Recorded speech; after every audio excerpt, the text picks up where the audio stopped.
Andrew Carnegie didn't even graduate from primary school. He barely made it to the 4th grade. Nevertheless, he became a man of world-class intelligence and wealth.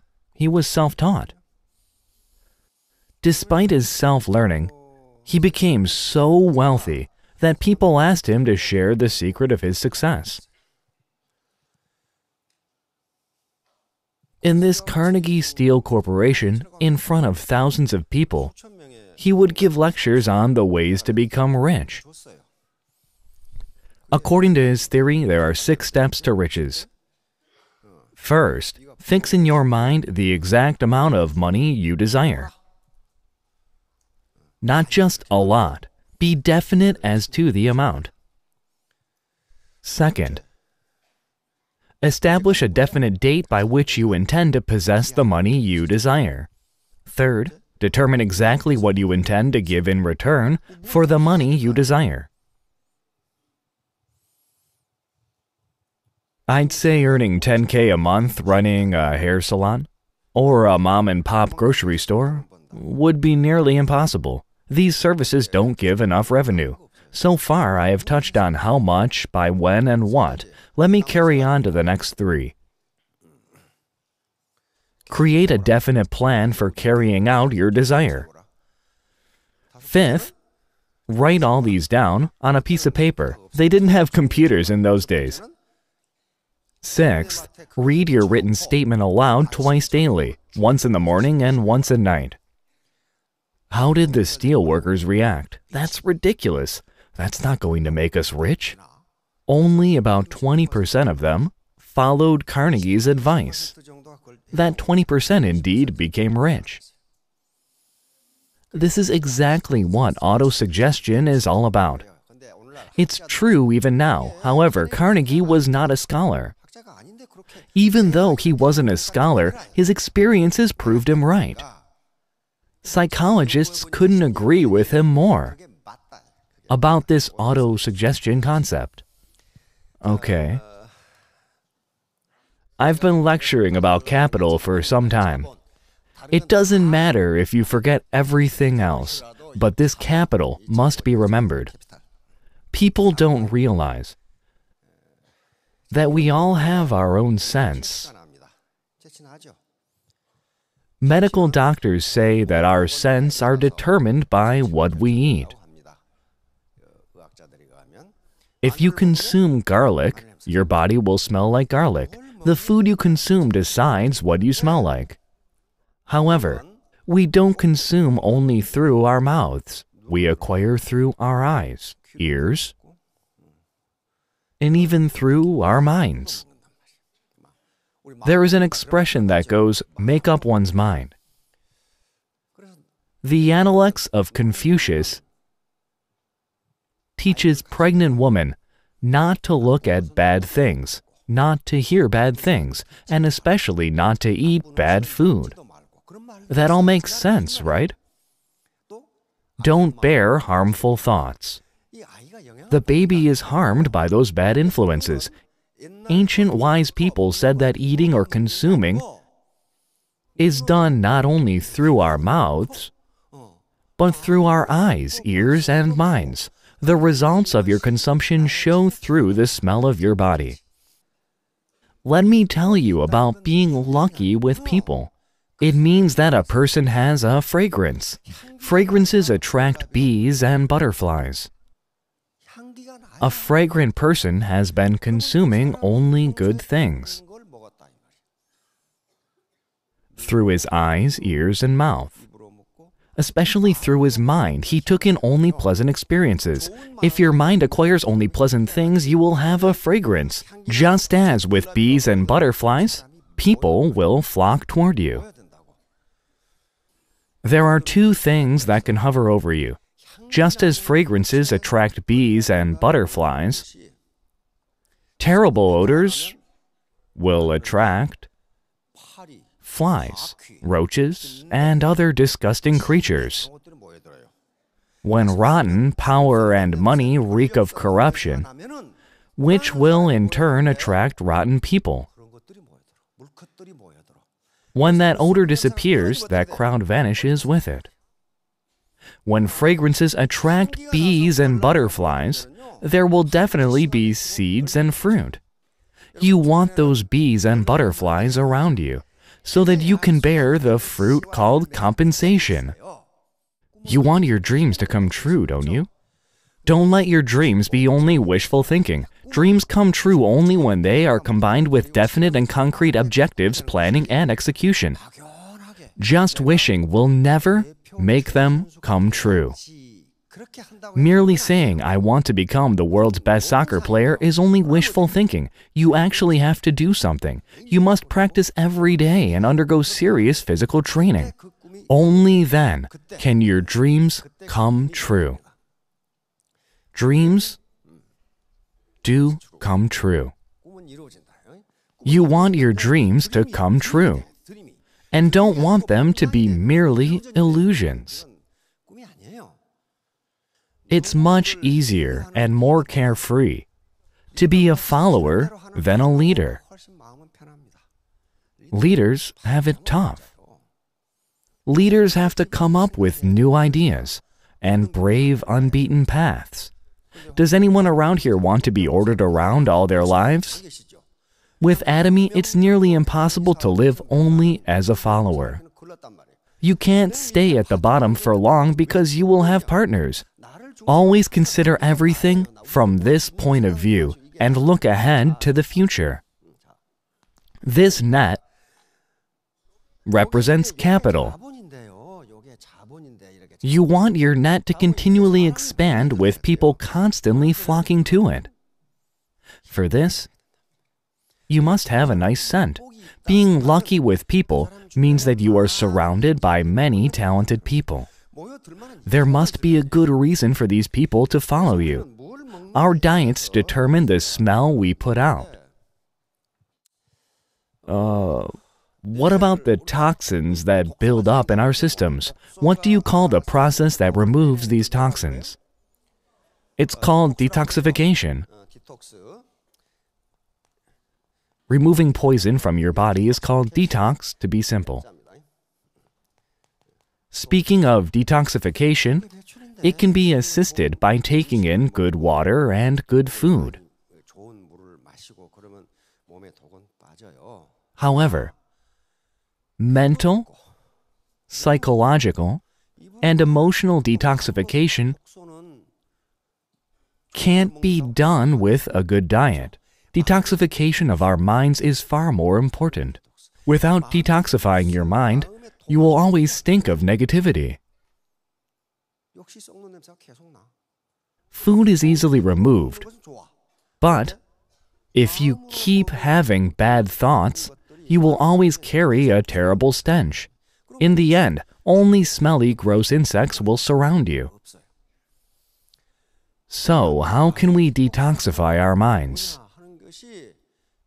It has a lot to do with building capital.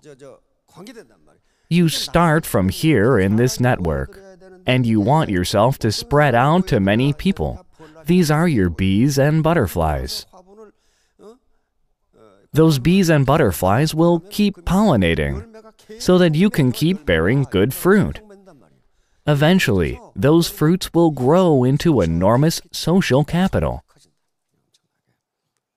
You can forget everything else, but please remember how to expand your capital. Needless to say, it is best if you inherited a fortune from your parents. If you owned a nice rental building in a booming commercial area, you wouldn't be sitting here, would you? However, even that kind of asset can disappear. Without solid human capital, you might have legal problems, for example. Let me draw the Chinese character for human. The word human sits slanted like this. This side represents our exterior, or the external self, which is seen by others. The external self is positioned in a crooked posture. Why is that? People are born with pride, and if it's hurt, we can become enraged. The external self has a tendency to swell when we become rich, gain power, and rise in mastership. It becomes swollen like this. I am a royal master. If you don't obey me, I'll drop you like a bad habit. You'll drop me? Where will you drop me? I've had a few contractors complain to me that someone said this to them. They were told, no one will be successful once I drop them, so you'd better listen to me. Again, when your mastership goes up, you make more money and gain more power. So your external self becomes larger. I'm not saying that it's bad, it's just human nature. That's just how we are. The issue here is that when your external self is so big, how will it affect your internal self? The internal self is your culture, character, personality, and qualities. If it is very weak, do you think it can support your external self? It will collapse and be crushed. They will crash to the ground together. Only when the internal self gets as big as the external self will it be able to support the external self and allow you to stand.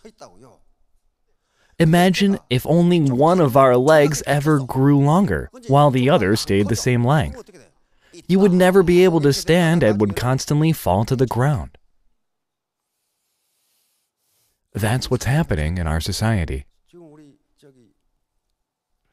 Some mastership holders are extremely busy. They get tons of requests for lectures. Many centers ask those leaders to give lectures and would like to have consultations with them. What sort of leaders get such urgent requests? Only those with large internal selves are ever asked. People with large external selves, but small internal selves, are usually not asked. They are often actually turned down. We're talking about the internal self. Without it, we would suffer in isolation. You would be consumed by loneliness. No matter how high your mastership was, you'd feel isolated. People wouldn't invite you to give lectures and wouldn't want to listen to what you have to say. You would be rejected even if you offered free lectures. What should you do if this ever happens to you? Cultivating the internal self is how you truly expand your capital. When the internal self grows, the external self grows with it. Internal self includes your class, character, knowledge, wisdom, and whatnot, that are all invisible to the naked eye. Although invisible, they produce a pleasing aroma that will attract many followers. Again, in order to expand your network, you must detoxify yourself. The most important detox is for your mind and heart. Let's say you make up your mind to do the detoxification. I'm going to be a big person starting today. Is that going to happen overnight? Economic scholars call current industries persuasion industries. Without the ability to persuade customers and clients, no industry can survive. Persuasion is everything these days. It is its own industry. Network marketing requires persuasion skills more than any other industry. We don't really have land, plants, or properties. But we established a big net called the human network. It is invisible, but it still qualifies as capital. We don't even have patents or copyrights. How then can we convince people with authenticity?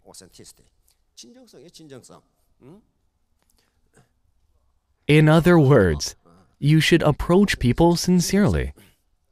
Let me tell you about a book called Rhetoric that was written by Aristotle 2,300 years ago. He explained how to persuade people. using the 3 elements of persuasion he describes in the book. Many scholars agree that his theory of persuasion still rings true even in modern times. It has been thoroughly proven through extensive research.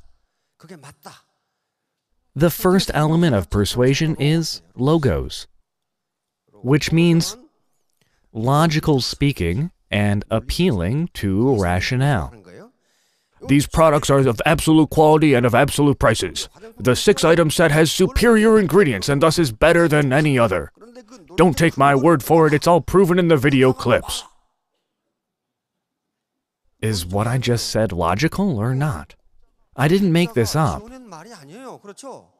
Our researchers developed it, and it was showcased in several media formats. If we publicized something false, we would get in legal trouble on grounds of false or exaggerated advertisement. We must make claims that make sense and can be proven. Korean people are among the most educated in the world. When a nation has Human Development Index higher than 0.82, it is considered very high. Korea's HDI is nearly 0.9. which reflects the highest average education levels of its citizens. Koreans are not likely to believe illogical claims. Nevertheless, the percentage that logos contributes to persuasion is only about 10%. Aristotle made this claim, and it holds up even today, supported by carefully researched studies. The second element is pathos. Pathos, which appeals to emotions. No matter how logical a salesperson sounds, if you don't like her, you won't buy anything. If you don't like how they look, you simply won't buy. Let's assume the person in front of you is suffering some sort of skin problem, so she is in a very bad mood. You tell her what you're selling is effective for her skin problem. This kind of persuasion is appealing to her emotions.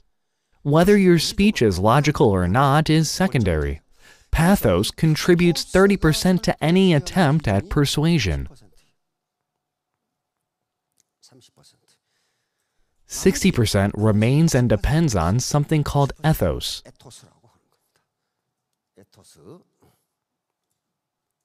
Which means credibility. Can I trust what this person is saying? Credibility is what I've been telling you about regarding the fragrance of your body. In other words, are you a person people feel they can believe? This composes 60% of the persuasion attempt.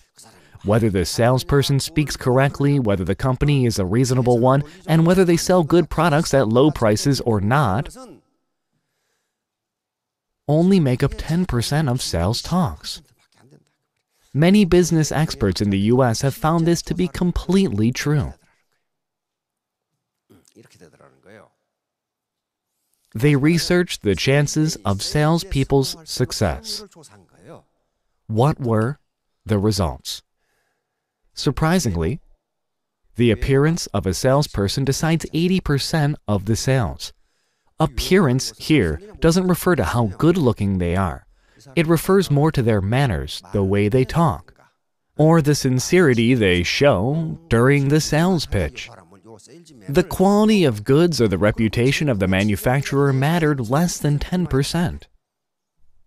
Most importantly, whether you can trust the person who actively solicits you to sign up or to buy goods represents 80% of your decision. Can I take this person seriously?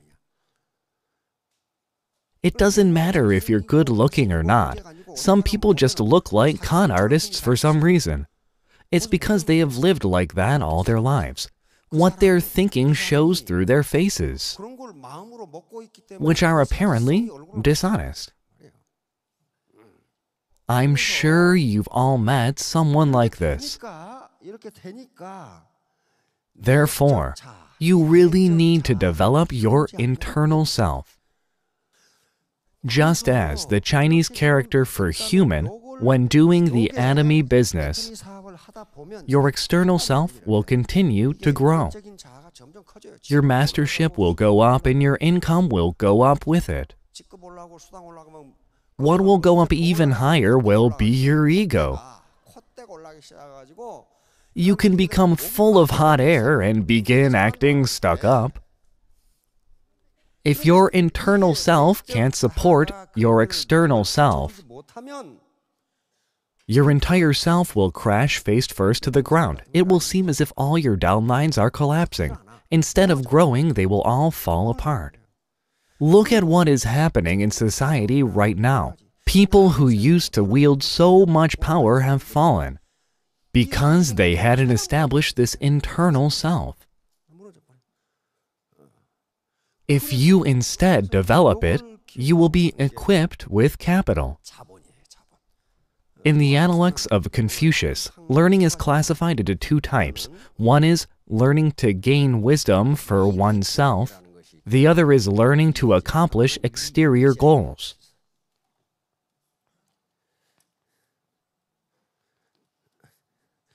The first expression contains a word that refers to oneself. Conversely, the other expression refers to others. Simply speaking, one type of studies benefits ourselves, and the other helps other people. I warn you to be very careful in interpreting these, since they are a bit complicated. Pay careful attention. Learning to gain wisdom for oneself refers to learning that disciplines your character, improves your morals, and enhances your class, and cultivates your knowledge. These studies mean learning to gain wisdom for oneself. In other words, if you focus on disciplines for your personality, character, culture, and thus become a lady or a gentleman, crowds will naturally be drawn to you. On the contrary, learning to accomplish exterior goals refers to learning intended for gainful purposes, so that you can work with and help other people. Learning to gain wisdom for oneself is ongoing. For our character and personalities, there is always room for development. There is no ending to this kind of learning. The other type of learning does have an end. Let's say you studied to pass the bar exam. Once you pass the test, you would be finished studying for it. Let's say you study to become a civil servant. After passing the test, no one continues to study for it. Why would they? They already reached the goal. Here I am, stressing again why these disgraced government officers are going through such humiliating consequences. It's because they neglected learning for one's own wisdom. They were only interested in learning to gain something. Their internal selves were too weak to support their massive egos. They fell apart. With learning to gain wisdom for oneself in mind, you will have a humble attitude in learning. What you learn through Atomy will help you discipline your character and values, so that you can become a lady or a gentleman. In the end, you will become a person of amazing fragrance. With only learning to accomplish exterior goals in mind, you will give out all kinds of terrible odors. At first, you might have some people follow you, but in the end, people will blame you for any and all failures. In conclusion, what you must remember is how to grow your capital. Your internal self determines your mastership and income. Please keep that in mind. Thank you for listening.